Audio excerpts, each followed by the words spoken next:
Bienvenue à tous sur Football Passionna. Nous sommes ravis de vous accueillir aujourd'hui pour une émission dédiée aux dernières actualités du FC Barcelone.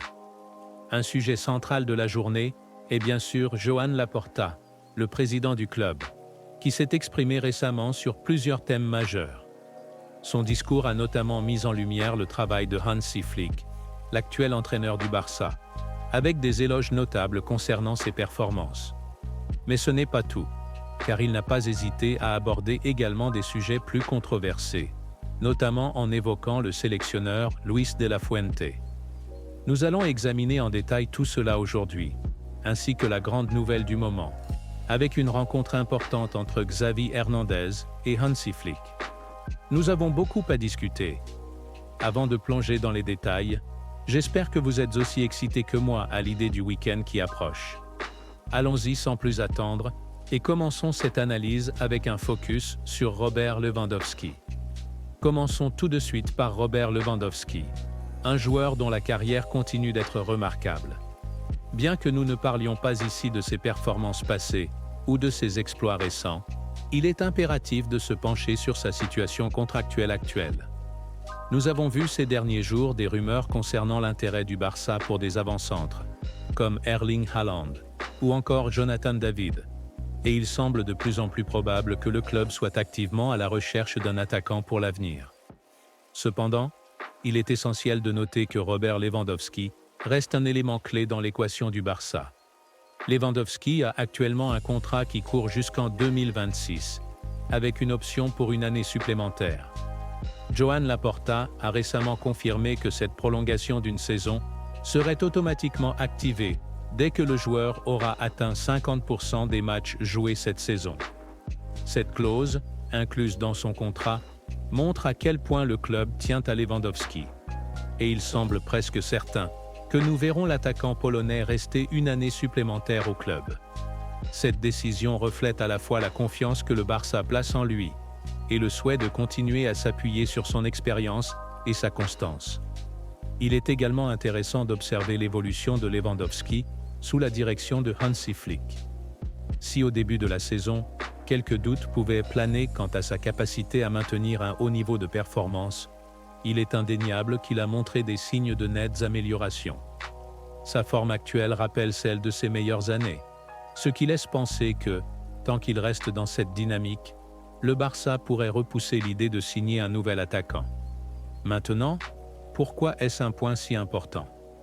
Eh bien, en retardant la recherche d'un nouvel avant-centre d'une année ou deux, le Barça pourrait se retrouver dans une meilleure situation financière pour faire un gros coup, comme une potentielle signature d'Erling Haaland, que Laporta lui-même a qualifié d'opération colossale. Le temps joue en faveur du club, car chaque année, la santé financière du Barça s'améliore. Différer ce type d'investissement permettrait au club d'accroître ses ressources pour s'attaquer à des objectifs encore plus ambitieux en 2026. Parlons maintenant de Hansi Flick, dont les premières semaines au Barça ont fait l'objet de nombreux éloges de la part de Joan Laporta. Selon le président, Flick ne s'est pas contenté d'améliorer les performances de l'équipe première. Il a également transformé la culture du club, apportant de nouvelles idées et une approche novatrice qui ont rapidement porté leurs fruits. Flick est apprécié non seulement pour ses compétences en tant qu'entraîneur, mais aussi pour ses qualités humaines. Il s'est intégré avec facilité, établissant des relations solides avec le personnel et les joueurs, tout en s'impliquant activement dans l'environnement de la ville et la communauté du club. Laporta n'a pas hésité à qualifier Flick d'homme de club, insistant sur le fait qu'il ne se contente pas de remplir son rôle d'entraîneur, mais qu'il agit également comme un mentor, une figure d'autorité respectée, proche des joueurs. Cela est particulièrement visible dans sa capacité à gérer les jeunes joueurs, en leur offrant des opportunités pour se développer et s'intégrer progressivement à l'équipe première. C'est ce souci de maximiser le potentiel des jeunes talents du club qui rend son travail si précieux. Flick est parvenu à s'imprégner de l'essence du Barça, et il semble presque naturel de le voir à la tête de l'équipe. Il est aussi essentiel de rappeler que, lorsque Flick est arrivé au club, certaines voix se demandaient s'il serait capable d'adopter la philosophie unique du Barça, notamment en ce qui concerne la Masia et le développement des jeunes talents. Flick a prouvé rapidement qu'il comprenait non seulement l'importance de cette tradition, mais qu'il était également prêt à s'y engager pleinement. Ce n'est pas une mince affaire pour un entraîneur étranger de s'adapter aussi vite à la culture barcelonaise, mais Flick a réussi à s'imprégner de cette atmosphère et à gagner la confiance de tous. Un moment fort de l'actualité récente a été la rencontre entre Hansi Flick et Xavi Hernandez. Ces deux figures emblématiques, chacune ayant laissé son empreinte sur le club, ont enfin eu l'occasion de se rencontrer en personne, après des semaines d'échanges. Cette rencontre, bien que non orchestrée par le club, semble symboliser la transition en douceur d'une époque à une autre. Xavi, qui a posé des fondations solides durant son mandat, a laissé une base sur laquelle Flick peut désormais bâtir.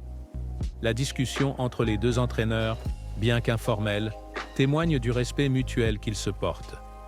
Xavi a traversé des moments difficiles au club, prenant les rênes à une époque où la situation financière et sportive était loin d'être idéale. Son travail a permis de stabiliser le Barça et de préparer le terrain pour que Flick puisse y apporter sa touche personnelle. Ce passage de témoin est un exemple brillant de continuité, où deux approches différentes mais complémentaires se rejoignent pour le bien du club. Cette photo d'eux, côte à côte, symbolise non seulement le respect entre deux générations d'entraîneurs, mais aussi l'importance de la stabilité dans un grand club comme le Barça. Ils ont chacun leur propre vision du football, mais tous deux partagent l'objectif commun de faire briller le Barça sur la scène nationale et internationale. Malheureusement, tout n'est pas rose dans le monde du football. Récemment, des déclarations de Luis de la Fuente, le sélectionneur de l'équipe nationale espagnole, ont suscité une vive controverse. Lorsqu'il a affirmé que la gestion des joueurs en équipe nationale n'était pas de sa responsabilité mais celle des clubs, cela a immédiatement déclenché des réactions. Laporta n'a pas tardé à réagir, défendant fermement les intérêts des clubs, et en particulier ceux du Barça.